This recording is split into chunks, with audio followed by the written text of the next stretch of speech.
হরি ওং নমঃ শিবায়। হরি ওং নমঃ শিবায়। হরি ওং নমঃ শিবায়। ওং শ্রী মহাকাল রুদ্র দেবায় নমঃ। ওং শ্রী মহাকাল ভৈরব দেবায় নমঃ। ওং শ্রী মহাকাল রুদ্র অর্ধনারীশ্বর দেবায় নমঃ। ওং শ্রী মহাকাল রুদ্র কৈলাসেশ্বর দেবায় নমঃ। ওং শ্রী মহাকাল রুদ্র ভূতনাথ দেবায় নমঃ। ওং শ্রী মহাকাল রুদ্র উমানন্দ দেবায় নমঃ। ওং শ্রী মহাকাল রুদ্র মহামৃত্যুঞ্জয় দেবায় নমঃ। হরি ওং নমঃ শিবায়। হরি ওং নমঃ শিবায়। হরি ওং নমঃ শিবায়। ভক্তগণ, শিবকৃষ্ণ গুরুকুলের সকল ভক্ত শিষ্যকে শিবকৃষ্ণ গুরুকুলের পক্ষ থেকে শ্রী শ্রী মহাদেবের আশীর্বাদ ধন্য করি। তোমরা শৈব কৃপা লাভ করো। তোমাদের বাক্য শক্তি সংযম ও দৃঢ় হোক। তোমাদের ব্যবহার পারমার্থিক হোক। শৈব সাধক হয়ে ওঠো। ভগবান শিবের মাথা থেকে গঙ্গা দেবী নির্গত হচ্ছেন। ভগবান শিব তার জটায় মা গঙ্গাকে ধারণ করে এই পৃথিবীতে অবতীর্ণ করেছেন। গঙ্গা স্পর্শে সমস্ত অপবিত্রতা মলিনতা দূর হয়ে যায়, সব কিছু পবিত্র হয়ে ওঠে। যে দেবীর মাথায় গঙ্গা, সেই প্রভুর সাধনায় সাধকের সাধিকার ভক্তের মনের এবং দেহের সব অপবিত্রতা দূর হয়ে থাকে। ভক্ত সে মানুষ পবিত্র, দেহ এবং মনে পবিত্র হয়ে ওঠে। ভগবান শিবের মাথায় চন্দ্রমা, যার মাথায় চন্দ্রমা সে দেবের আরাধনায় মানুষ মানসিক শান্তি, মানসিক তৃপ্তি এবং স্থিরতা লাভ করে। মন প্রফুল্ল হয়, মন থেকে সমস্ত কালিমা কুশলতা দূর হয়ে যায়। যে দেব কালেরও কাল, যম যার অধীন, সে দেবের আরাধনায় আরোগ্য লাভ হয়ে থাকে। জরা ব্যাধি রোগ শোক দূর হয়ে থাকে। জরা ব্যাধি রোগ শোক দূর হয়ে থাকে। ধন সম্পদ জ্ঞান বৈভব লাভ হয়ে থাকে, প্রাপ্ত হয়ে থাকে এই মহানাম শিবনাম। মহানাম শিবনাম, মহান ব্রত শৈব ব্রত, মহান সাধনা শৈব সাধনায়, সরল সাধনা শৈব সাধনা। তোমাকে কঠিন সাধনা করতে হবে তা নয়। কঠিন সাধনা ব্রহ্মচর্য পালন করা, সংসার ত্যাগ করা, নিরামিষ আহার করা সকলের ক্ষেত্রে সম্ভব হয় না। তাই সংসারে থেকে স্বামী স্ত্রী সংসার ধর্ম পালন করে, পিতামাতা সন্তানের প্রতি কর্তব্য পালন করে, সমাজের প্রতি কর্তব্য পালন করে, আমিষ বা নিরামিষ যে কোনো আহার গ্রহণ করে এই ব্রত পালন করা যায়, ভগবান শিবের সাধনা করা যায়, জীবনে ধন সম্পদ বৈভব লাভ করা যায়। ভক্তগণ, আমরা জানব ধনত্রয়োদশী বা ধনতেরাস সম্পর্কে। আমরা জানব শক্তি চতুর্দশী সম্পর্কে। আমরা জানব শক্তি অমাবস্যা বা দীপান্বিতা অমাবস্যা সম্পর্কে। আমরা জানব মা কালীর জীব কেন বের করা আছে। আমরা জানব মা কালীর কেন 4 হাত। আমরা জানব মা কালী কেন এত কালো হলেন। আমরা জানব মা কালীর চরণ তলে দেবাদিদেব মহাদেব কেন। আমরা জানব মা কালী কেন বিবশনা। আমরা জানব মা কালী কেন দিগম্বরী, তিনি কেন বস্ত্র ত্যাগ করলেন, তিনি কেন বস্ত্র পরেন না। আমরা জানব মা কালীর মুন্ডমালা কেন ধারণ করলেন, কটা মুন্ড দিয়ে ওই মালা, ওই মুন্ডগুলোর মানে কি। আমরা জানব মা কালীর কোমরে কটি ছিন্ন হাত আছে, কোটি দেশে কোমরে কটা হাত আছে, মা কালীর কোমরে কটা হাত আছে। আমরা জানব মা কালী কেন তিনি এলোকেশী, তিনি কেন মুক্তকেশী কেন, তার চুল কেন খোলা রয়েছে। আমরা জানব মা কালীর কখনো ডান পা কখনো বাঁ পা কেন আগে হয়ে থাকে। আমরা জানব মা কালীর হাতে এক হাতে মুন্ড কেন, এক হাতে খড়গ কেন, এত উগ্র কেন মাতৃরূপ। আমরা তো সব সময় দেখি মাতৃরূপ সাম্য শান্ত, মা কেন এত উগ্র হলেন। আর এই উগ্র রূপে আমরা সাধনাই বা করব কেন করব সাধনা। মা কালী এই প্রত্যেকটি বিশ্লেষণকে যদি আমরা না জানি যে শক্তি অমাবস্যা কেন, দীপান্বিতা অমাবস্যা কেন। দীপান্বিতা অমাবস্যাতে না লাইট কিনতে হবে, দীপ জ্বালাতে হবে আর বাজি পোড়াতে হবে। দীপান্বিতা অমাবস্যা শেষ, আর কটা গ্রিটিংস লিখে দিয়ে দেব, আর আজ SMS হ্যাপি দিওয়ালি হয়ে গেল। ধনতেরাস বা ধনত্রয়োদশী, শক্তি অমাবস্যা এবং শক্তি চতুর্দশী। ধনতেরাস বা ধনত্রয়োদশী, শক্তি চতুর্দশী, দীপান্বিতা অমাবস্যা বা শক্তি অমাবস্যা, এই তিনটে দিন হলো কার্তিক মাসের মহান 3টে দিন। এই 3টে দিন হলো কার্তিক মাসের মহান 3টে দিন। এর আগে লক্ষ্মী পূজা করেছ। তো লক্ষ্মী ঘরে যখন এলেন তখন অলক্ষ্মী ঘর থেকে বিদায় নিলেন। লক্ষ্মী যখন ঘরে আসেন তখন অলক্ষ্মী ঘর থেকে বিদায় নেন। যখন সূর্যের আলো ঘরে আসে তখন অন্ধকার ঘর থেকে বিদায় নেয়। এই হলো কিভাবে এই ত্রয়োদশী কেন পালন হয়। ত্রয়োদশী কেন পালন হয়, কি লক্ষ্মী উপকরণ এই সময় আমাদের গৃহে রাখা উচিত বা পূজা করা উচিত, সে সম্পর্কে বলবো। লক্ষ্মী এলেন কোথা থেকে? ওই দুর্গার মেয়ে লক্ষ্মী। দেবী দুর্গার মেয়ে লক্ষ্মী। লক্ষ্মী এলেন কোথা থেকে সব জানি আমি। দেবী দুর্গার মেয়ে লক্ষ্মী। লক্ষ্মী এলেন কোথা থেকে? মর্তে লক্ষ্মী এলেন কিভাবে? ভগবান শ্রীকৃষ্ণ এসেছিলেন দৈবকীর গর্ভে, মা যশোদার কাছে তিনি পালিত হয়েছিলেন, তাই না?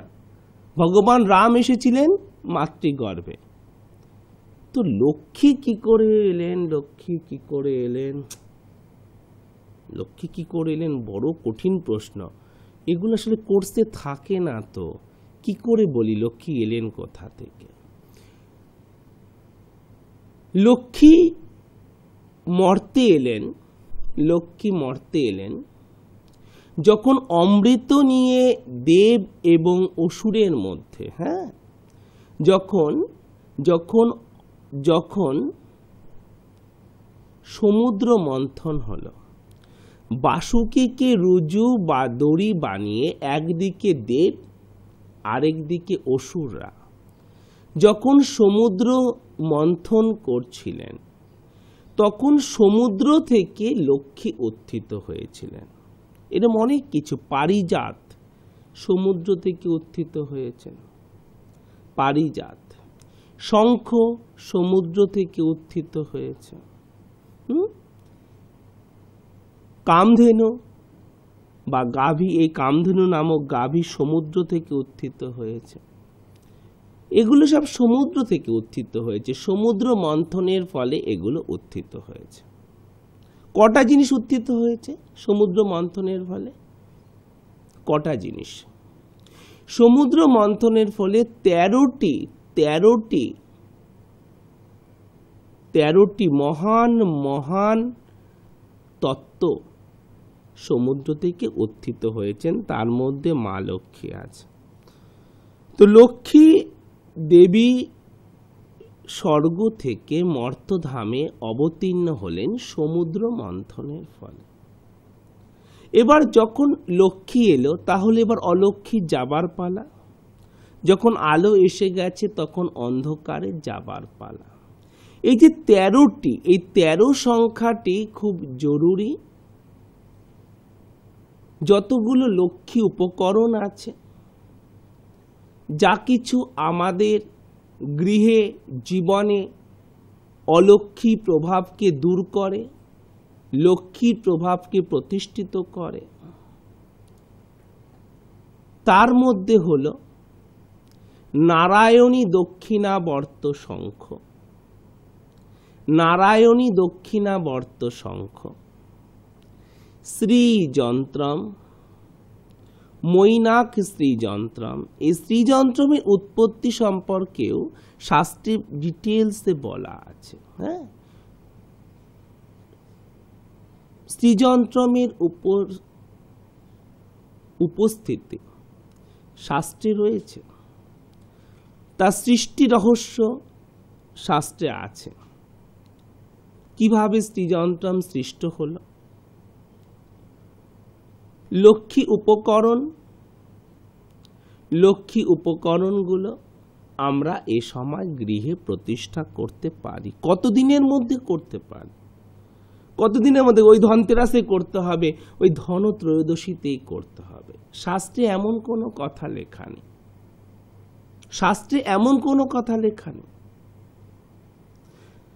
শ্রীযন্ত্রম হলো মা লক্ষ্মীর বস্তুরূপ, বস্তুরূপ শাস্ত্রে বলা আছে। শ্রীযন্ত্রমের উৎপত্তি সম্পর্কে আমি তোমাদেরকে বলবো। নারায়ণী দক্ষিণাবর্ত শঙ্খ, সে সম্পর্কে তোমাদেরকে বলবো। শ্রীযন্ত্রম বলেছি তোমাদের আগে, অনেক বছর আগে, 2000 সালে, 2001 সালে বলেছি। হয়তো ভুলে গেছো, দেখোনি, আবার বলে দেব, আবার বলবো। আরো বিশদে বলবো। রুদ্রাক্ষ উৎপত্তি সম্পর্কে শাস্ত্র কথা বলেছিলাম। ভগবান রুদ্রের আঁখি, রুদ্র আঁখি, 1999 সালে বলেছিলাম, 2000 সালে বলেছিলাম। রুদ্র আঁখি, শ্রীযন্ত্রম সম্পর্কে বলবো। তো লক্ষ্মী উপকরণ, কতগুলো লক্ষ্মী উপকরণের নাম আমরা জেনে নিই। কতগুলো লক্ষ্মী উপকরণ হলো নারায়ণী দক্ষিণাবর্ত শঙ্খ, নারায়ণী দক্ষিণাবর্ত শঙ্খ, মৈনাক শ্রীযন্ত্রম, মৈনাক শ্রীযন্ত্রম,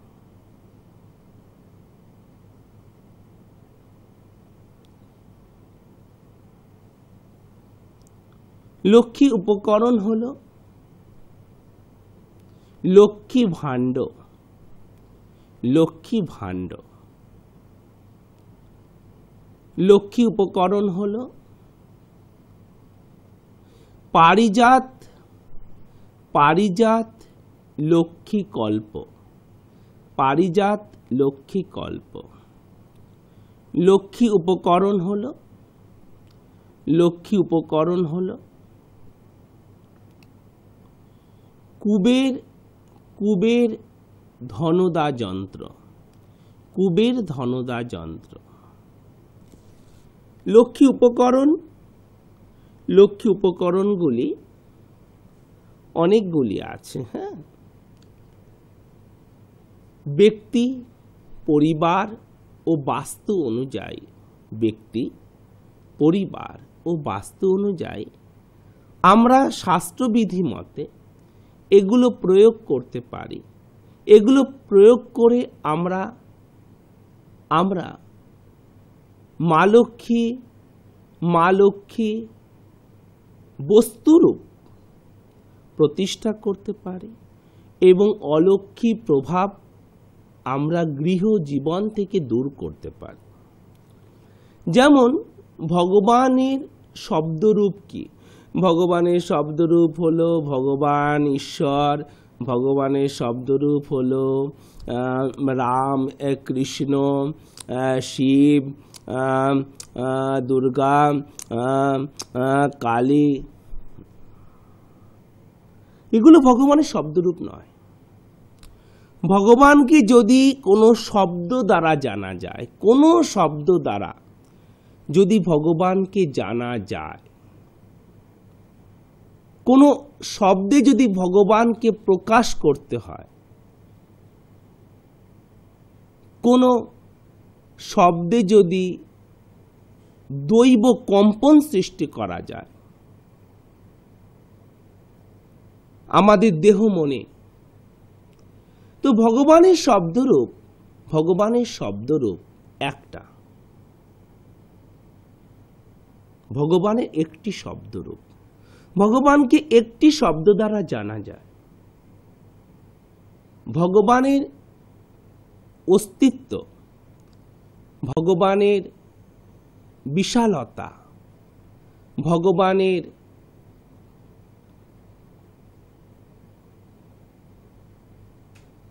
শব্দরূপকে উপলব্ধি করার, ভগবানকে উপলব্ধি করার শব্দ মাধ্যম একটি, কি? ওং। ওং হলো ভগবানের শব্দরূপ। ওং শব্দরূপ। তাহলে কালী, দুর্গা, শিব, এ মা, এ বাবা, ভগবান মা বাবা নন, ভগবান মাও নন, বাবা নন। তিনি অর্ধনারীশ্বর। তুমি তাকে মাতৃরূপে চাইছো তো তিনি মা, তুমি তাকে পিতৃরূপে চাইছো তো তিনি বাবা। ভগবান অর্ধনারীশ্বর। ভগবান এই সংকীর্ণতার ঊর্ধ্বে, নারী পুরুষ লিঙ্গের ঊর্ধ্বে তিনি, তিনি পুরুষ নারী লিঙ্গের ঊর্ধ্বে, এর ওপরে। ভগবানের শব্দরূপ হলো ওং। ওং, ওং হলো ভগবানের শব্দরূপ। তো মা লক্ষ্মীর বস্তুরূপ, মূর্তিরূপ তো দেখেছ। কোন বস্তুতে যদি মা লক্ষ্মী প্রকাশ পায়, সেই বস্তুগুলি কি? সেই বস্তুগুলি হলো নারায়ণী দক্ষিণাবর্ত শঙ্খ। সেই বস্তুগুলি হলো শ্রীযন্ত্রম। এখন তোমার একটা গাড়ি আছে ভলভো, হ্যাঁ, ট্রাক আছে 16-12, 18-20, তোমার গ্যাস ট্যাঙ্কার আছে, তোমার তোমার ইনোভা গাড়ি আছে, তোমার তোমার BMW আছে, করোলা আছে, হোন্ডা সিটি আছে, কিছু আছে, কিছু আছে। এখন দেখছো গাড়িটি খালি সমস্যায় পড়ছে, আজকে ঠুকে যাচ্ছে, কাল অ্যাক্সিডেন্ট হচ্ছে, ওফ, গাড়ি নিয়ে হয়রান হয়ে গেলাম, হয়রান হয়ে গেলাম। বাস রুটে বাস দৌড়চ্ছে, লাভ কিছু হচ্ছে না। এই তেলের পয়সা দাও, হ্যাঁ, ট্যাক্স দাও, ড্রাইভারের পয়সা দাও, আর কন্ট্রাক্টরের পয়সা দাও, সব দিয়ে হাতে বাঁচলো 75 টাকা, 120 টাকা। বাবা, এর থেকে তো অন্য যে কোনো কাজ করলেই ভালো হতো। হ্যাঁ, এত কিছু লোন নিয়ে ব্যাংকে লোন শোধ করে সারাদিনে আয় 120 টাকা। রাজা হতে চাইনে মাগো, চাইনে মাগো রাজা হতে। হ্যাঁ, জেলাতে আমার ধনীদের মধ্যে নাম থাক, রাজ্যে তোমার ধনীদের মধ্যে নাম থাক, অত স্বপ্ন নেই। জীবন ধারণের জন্য প্রয়োজন দুশ্চিন্তা মুক্ত হয়ে যেন ভগবৎ সাধনায় মনোনিবেশ করতে পারি। সেজন্য স্থূল শরীরকে ধারণ করার জন্য, সংসারকে চালানোর জন্য 120 টাকা আজ যথেষ্ট নয়। যথেষ্ট নয় তো, না বলো? যথেষ্ট নয়। ডাল লাগবে, কেউ তোমায় 50 টাকায় ডাল দেবে 1 কেজি? বলো, 100 টাকা ডাল এখন, 100 টাকা।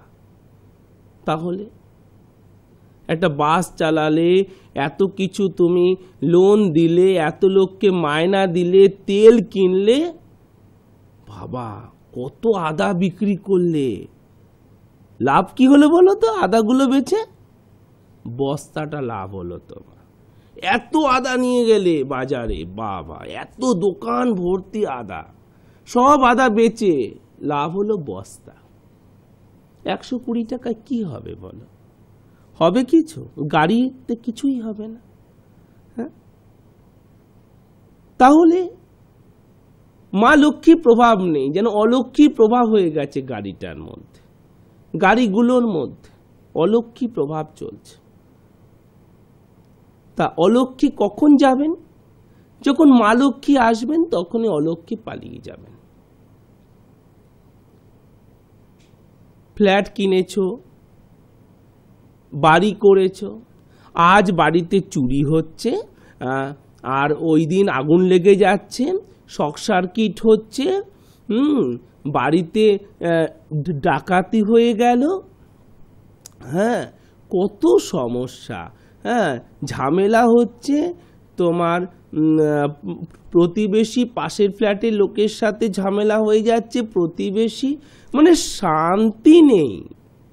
আজকে টিভিটা নষ্ট হয়ে গেল বাজ পড়ে, কালকে ফ্রিজটা বিগড়ে গেল, আরে মুশকিল। আগের বাড়িতে তো এরকম হচ্ছিল না, আগের বাড়িতে হচ্ছিল না এরকম। 15 বছর ছিলাম ওই বাড়িতে, হ্যাঁ, হচ্ছিল না। এ কি গো বাবা, এ বাড়িতে আসার পর কি শুরু হলো? হ্যাঁ, এই নতুন ফ্রিজ কিনলাম, নষ্ট হয়ে গেল, ওহো, টিভিটা বাজ পড়ে চলে গেল, চলছেই অশান্তি, চলছেই খরচা। অর্থাৎ অলক্ষ্মী প্রভাব আছে। অলক্ষ্মী কখন যান? যখন মা লক্ষ্মী প্রভাব আসবে। তো মা লক্ষ্মীকে তুমি গাড়িতে প্রতিষ্ঠা করতে পারো না, পারো কি? তাকে পূজা পাঠ করবে কি করে? তুমি বাড়িতে, তোমার হয়তো একটা বাড়িতে থাকো, আর একটা বাড়ি ভাড়া দিয়েছ, বা বাড়ির অংশ ভাড়া দিয়েছ। হ্যাঁ, তো সেখানে তুমি একটা বাড়িতে পুজো পাঠ করতে পারছো, আরেকটা বাড়িতে পারছো না, বা তোমার এত সময় হয় না যে তুমি প্রতিদিন তুমি লক্ষ্মী দেবীর ঘটে পূজা দেবে, অত সময় হয় না। হাজবেন্ড ওয়াইফ দুজনেই চাকরি করো, ভক্তি আছে মনে, ভক্তি আছে, উপায়টা হচ্ছে না, অতটা সময় হচ্ছে না। গুরুদেবের মন্ত্র একটু জপ করো সকালে, একটু হয়তো ধ্যান করছো, আর পুজো দিতে আধ ঘন্টা 40 মিনিট লেগে যাচ্ছে, তোমার লোকাল ট্রেনটা বেরিয়ে যাবে, তোমার বাসটা বেরিয়ে যাবে, অফিসের চাপ, তো কি করবে? সেক্ষেত্রে তোমরা নারায়ণী দক্ষিণাবর্ত শঙ্খ, হ্যাঁ, তোমরা লক্ষ্মী কল্প, কুবের ধনদা যন্ত্রম, লক্ষ্মী ধনভাণ্ড, মৈনাক শ্রীযন্ত্রম তোমরা রাখতে পারবে, প্রতিষ্ঠা করতে পারবে। কবে করতে হবে? না ওই ধনত্রয়োদশীর দিন? না, এমন কথাটা নেই, কথাটা এমন নয়। ধনত্রয়োদশীর দিন করতে পারো, করতে পারো। বলছি এই যে তিথি, এই যে তিথিটা যে ধনত্রয়োদশী, তারপর হলো শক্তি চতুর্দশী, তারপর হলো দীপান্বিতা অমাবস্যা বা শক্তি অমাবস্যা, কালী পুজো আমরা যুগ যুগ ধরে জানি। তো আমরা এই দিনে আমরা আমাদের আপন আপন নাম, গোত্র ইত্যাদি দিয়ে পূজা পাঠ, হোম যজ্ঞ সংকল্প করে, অথবা এই দিন থেকে লিখে নাও, এই দিন থেকে 59 দিন, আগামী 59 দিন আমরা এই 3টে তিথির সুফল পেতে পারি। ধনত্রয়োদশী,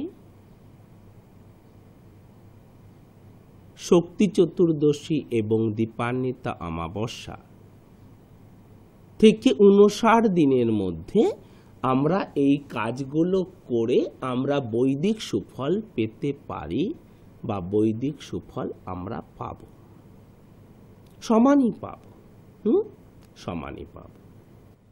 লক্ষ্মী দেবীর এই ধরাধামে আগমন, সমুদ্র মন্থন, বলবো সে কথা। বলি এবার তোমাদের এই চতুর্দশী তিথিটা কিভাবে পালন করবে, ত্রয়োদশী তিথিটা কিভাবে পালন করবে, কিভাবে পালন করবে তোমরা দীপান্বিতা অমাবস্যা। আমি কালীর ধ্যানটা বলবো, আর তার বিশ্লেষণটা বলবো, তোমরা লিখে নেবে। এখন থেকে তোমরা এই অতিরিক্ত অনুষ্ঠান, সকালবেলা অনুষ্ঠানগুলো টিভি স্ক্রিনে যাচ্ছে, ওটা ছাড়া সন্ধেবেলার অনুষ্ঠান ছাড়াও, সকাল এবং সন্ধ্যের অনুষ্ঠান ছাড়াও এই ধনত্রয়োদশী এবং শক্তি চতুর্দশী ও দীপান্বিতা অমাবস্যা সম্পর্কে অতিরিক্ত অনুষ্ঠানগুলো দেখতে পাবে। তো এই চতুর্দশী তিথিটা কিভাবে পালন করতে হয়, এই চতুর্দশী তিথিটা যারা তোমরা শক্তিব্রত পালন করবে, শক্তিব্রত, যারা তোমরা এই অমাবস্যাতে উপবাস থেকে শাক্ত বা তন্ত্র মতে পূজা করবে বা পূজা দেবে। সবাই তো পূজা করতে পারো না, কঠিন পূজা। এই সমস্ত পূজা নিয়ে ছেলে মানুষই করতে নেই। হ্যাঁ, পুজো না জানলে পুজো দিতে হয়, পুজোর সামনে বসতে হয়, দেহ মনকে সমর্পিত করতে হয়, প্রত্যেকটা তত্ত্বকে বুঝতে হয়, যে মা কালীর চুলটা কেন খোলা, নরমুণ্ড কেন তার গলায়, কটা নরমুণ্ড আছে, সব বুঝতে হয়। তাহলে যারা তোমরা ব্রতটা পালন করবে, তারা তো অবশ্যই চতুর্দশী পালন করবে, তারা অবশ্যই চতুর্দশীটা পালন করবে। আর যারা ব্রতটা পালন নাও করবে, তারা তোমরা পিতৃপুরুষকে সম্মান দানের জন্য অবশ্যভাবে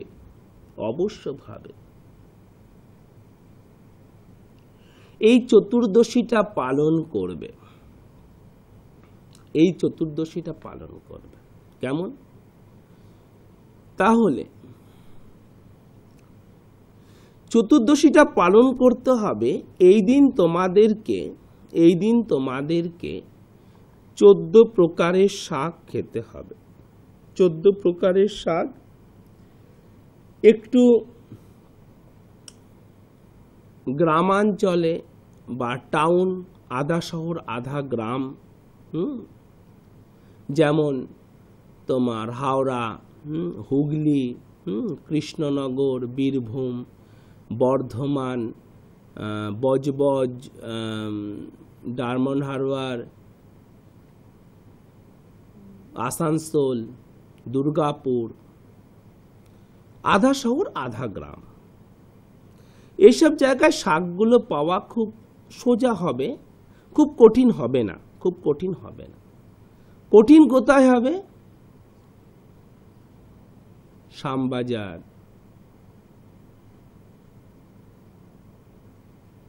বাগুইয়াটি, উল্টোডাঙ্গা, মানিকতলা, কলকাতায় মুশকিল। জমি কোথায়? জমি তো নেই, বাড়ির ওপর বাড়ি, তার ওপরে বাড়ি, এরইভাবে দেখতে হবে। ওরে বাবারে, জমি নেই, শাক পাওয়া মুশকিল। বাজারে বললেও এনে দিতে চায় না। 10 টাকা শাক নেবে, অতকে খাটনি করবে, দূর আনবো না, এনে দিতে চায় না। যাই হোক, কিন্তু চেষ্টা করতে হবে, চেষ্টা তো করে যেতে হবে। তো কি কি শাক খেতে হয় সেটা জানতে হবে, আর কেন শাক খেতে হয়, কেন শাকটা খেতে হবে তাও জানতে হবে। এই দিন আমাদের 14 শাক খেতে হবে। সেই শাকগুলো হলো, লিখে নাও। 1, ওল, 1-এ লেখো ওল, 2-তে লেখো কেউ, 3-এ লেখো বেতো, 4-এ লেখো সর্ষেপত্র বা সর্ষে পাতা,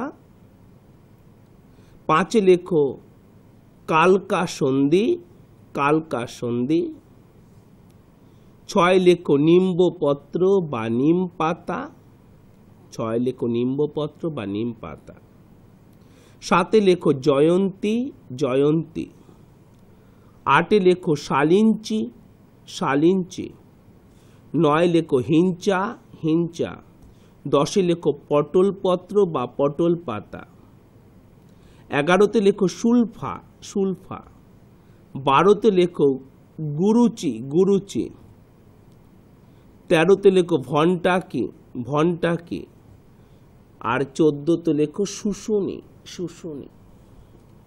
এই হলো 14 প্রকারের শাক। এই হলো 14 প্রকারের শাক। এই 14 প্রকারের শাকটা খেতে হবে। একে ভাট পাতা বলা হয়, জানো তো? এই যে ভন্টাকিকে বলা হয় ভাট পাতা, আর গুরুচুকে বলা হয় গুলঞ্চ, গুলঞ্চও বলা হয়। সুলফাকে সৌলফ বলা হয়। হ্যাঁ, সুলফাকে সৌলফ বলা হয়। এবার এগুলো যদি পেয়ে গেলে তো সোনায় সোহাগা, খুব ভালো, খুব। যদি না পেলে তাহলে বিকল্প কিছু শাক দিয়ে কাজ চালাতে পারো। যদি কোনো শাক এর মধ্যে তুমি না পেলে তাহলে তুমি পুঁই শাকটা এর সাথে নিতে পারো, পুঁই শাক। যদি তুমি আরো কোনো শাক না পেলে তাহলে তুমি পালং শাকটা নিতে পারো, পালং শাকটা নিতে পারো। যদি আরো একটি কোনো শাক না পেলে তাহলে তুমি মেথি শাকটা নিতে পারো, মেথি শাক নিতে পারো। তো এই 14টা শাক আমাদের খেতে হয়, 14টা শাক আমাদের খেতে হয়। 14টা শাক কেন খাবো?